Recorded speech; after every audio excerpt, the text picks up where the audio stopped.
नमस्कार, आप सभी का बहुत बहुत आपका स्वागत है, अभिनंदन है। इलाहाबाद यूनिवर्सिटी पीजीईटी के लिए जो भी बच्चे अभी तक अपना एंट्रेंस दे चुके हैं, एंट्रेंस की प्रक्रिया खत्म हो गई है। पेपर का जो मॉडल था वो बहुत शानदार रहा, बहुत हार्ड, बहुत आसान पेपर हम नहीं कह सकते कि बहुत आसान पेपर था। तो इस वजह से जो इलाहाबाद यूनिवर्सिटी का पीजीईटी का जो रिजल्ट है वो जुलाई के तीसरे सप्ताह में प्रस्तावित है। इस वजह से लगभग 15 के बाद आपका रिजल्ट आ सकता है। 15 से 20 जुलाई तक आपका रिजल्ट पीजीईटी का जारी हो जाएगा, जितने भी कोर्स हैं उसके। इसके बाद आपकी काउंसलिंग स्टार्ट होगी। काउंसलिंग लगभग जुलाई के लास्ट में या अगस्त के फर्स्ट वीक में अलग अलग कोर्सेज की अलग अलग काउंसलिंग की डेट आएगी, यानी कि डिपार्टमेंट वाइज काउंसलिंग की डेट आती है।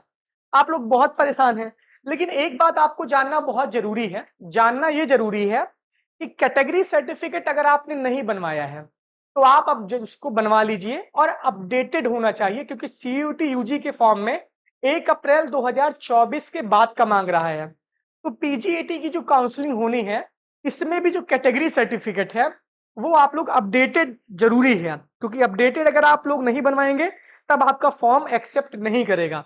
तो जो कैटेगरी सर्टिफिकेट, अगर आप ईडब्ल्यूएस कैटेगरी से हैं, आप ओबीसी से हैं, आप एससी और एसटी कैटेगरी से हैं, तो आप लोग अभी रिसेंट का कैटेगरी सर्टिफिकेट बनवा लीजिए। आपके पास अभी लगभग 20 दिन का समय है। आज जब से मैं वीडियो अपलोड करूंगा, आपके पास लगभग 20 दिन का समय है। उसके बाद आपकी काउंसलिंग स्टार्ट होगी, तो अभी से उसको बनवा लीजिए। अगर आपके पास 1 अप्रैल 2024 के बाद वाला कैटेगरी सर्टिफिकेट है तब तो ठीक है, अन्यथा आप लोग बनवा लीजिए। इसके साथ साथ कौन कौन से डॉक्यूमेंट आपको तैयार रखने हैं, इसका भी मैं इस वीडियो के माध्यम से आपको बता दे रहा हूं, जिससे कि आपको कोई समस्या ना हो आपकी काउंसलिंग के समय, क्योंकि उस समय आप लोग बहुत भटकते हैं। इसके पहले आप हमारे इलाहाबाद यूनिवर्सिटी एक्सप्रेस के टेलीग्राम और इंस्टाग्राम को फॉलो कर लीजिए। साथ ही साथ आपको सेफ स्कोर का वीडियो, एलएलबी की कट ऑफ का वीडियो, मतलब एक्सपेक्टेड कट ऑफ का वीडियो हम बना के इसी यूट्यूब पे हम पोस्ट कर देंगे, आप लोग उसको देख लीजिएगा। लेकिन जरूरी है कि हमारे पास हमारा डॉक्यूमेंट कंप्लीट होना चाहिए। इसके बाद फिर हमारे पास 10th और 12th की मार्कशीट एंड सर्टिफिकेट होना चाहिए। ग्रेजुएशन की मार्कशीट बहुत जरूरी है। ग्रेजुएशन मार्कशीट बहुत जरूरी है, इसके बिना आपका एडमिशन नहीं होगा। अब मैं नहीं जानता क्यों नहीं हो, क्योंकि पिछले साल बिना मार्कशीट के एडमिशन हो ही नहीं रहा था।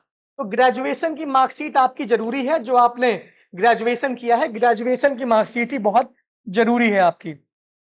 ओरिजिनल स्कैन्ड कॉपी चाहिए आपकी, यहाँ पे ओरिजिनल स्कैन्ड कॉपी चाहिए। अभी इलाहाबाद यूनिवर्सिटी ने खुद ही बीए थर्ड ईयर का रिजल्ट नहीं जारी किया है, तो वो जारी कर देगा बहुत जल्दी। लेकिन अभी लगभग 25 जुलाई के बाद आपका जो है काउंसलिंग स्टार्ट होगा, तो इतने दिन के बीच में आप चिंता करिए कि आपका रिजल्ट आ जाए। इसके बाद फिर आपका आधार कार्ड एबीसी आईडी आप क्रिएट कर लीजिए। डिजी लॉकर से जाकर के इसको भी बताना पड़ेगा, तो फिर काम बेकार ही है। Aadhaar card, ABC ID, EWS certificate 1 April 2024 के बाद का, OBC, SC, ST caste certificate, ये भी सेंट्रल गवर्नमेंट का चाहिए, ये ध्यान दे दीजिए। सेंट्रल गवर्नमेंट के द्वारा ये सर्टिफिकेट चाहिए, वरना आपका कैंसिल हो जाएगा एडमिशन। इसके बाद फिर गैप ईयर का अंडरटेकिंग, वो आपको तुरंत मिल जाएगा। मतलब जब आप काउंसलिंग करवाएंगे तो काउंसलिंग में एक फॉर्म आएगा गैप ईयर का अंडरटेकिंग, वो आप भर देंगे। उसके लिए आपको परेशान कहीं ढूंढना नहीं है। इसके बाद एंटी रैगिंग का फॉर्म, ये भी जब आप काउंसलिंग करवाएंगे तब उसके बाद पोर्टल पे दिया रहेगा, वो आपको सीधे स्कैन करवा देना है। अपनी फोटो अच्छी खासी आपको रखना है। और इसके बाद फिर माइग्रेशन सर्टिफिकेट आपके लिए जरूरी है। माइग्रेशन सर्टिफिकेट या ट्रांसफर सर्टिफिकेट जो भी रहता है, ये अगर आप अदर यूनिवर्सिटी के हैं या ईसीसी के हैं तब आपके लिए जरूरी है। बाकी कैंपस और कॉलेज वालों के लिए बहुत जरूरी नहीं है। जो इलाहाबाद यूनिवर्सिटी के कैंपस और एफिलिएटेड कॉलेज हैं उनके लिए माइग्रेशन सर्टिफिकेट जरूरी नहीं है, क्योंकि वो इसी यूनिवर्सिटी में पढ़ते हैं। तो ये डॉक्यूमेंट तैयार रखिए भैया। ये बताने का यही मामला था कि आप लोग एकदम अपडेट रहिए, कहीं से भी कोई भी कमी ना छोड़िए। अपने काउंसलिंग के प्रोसेस में डॉक्यूमेंट के साथ आप एकदम रेडी रहिए, क्योंकि जैसे ही काउंसलिंग स्टार्ट होगी उस समय फिर आपके पास कुछ समय नहीं रहेगा।